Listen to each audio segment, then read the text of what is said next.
The Bible said, "Beloved, believe not every spirit, but try the spirit whether they are of God, because many false prophets are gone out into the world.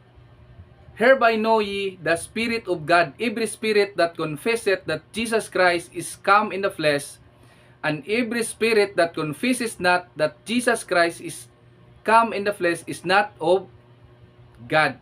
And this is that spirit of Antichrist, whereof we have heard that it should come, and even now already is it in the world." So mga igsoon, si Antikristo naanang yun sa kalibutan mga igsoon. Just be careful gid ta sa atong pagsulod og mga religion. Tungod na ay mga religion mga igsoon nga wala nagasulti nga si Ginoong Hesukristo ra ang makaluwas sa tanang tao diri sa kalibutan. Especially mga igsoon, kung ang religion mga igsoon is sunod kini sa tradisyon sa tao og wala sa pulong sa Ginoo, dili gina sila iya sa Ginoo mga igsoon. In fact, gitagaan ta mga igsoon og wisdom sa Dios para ma-determine na to og ma-discern na to nga kani ba nga mga tawhana is iya gyud na sila sa Ginoo or dili.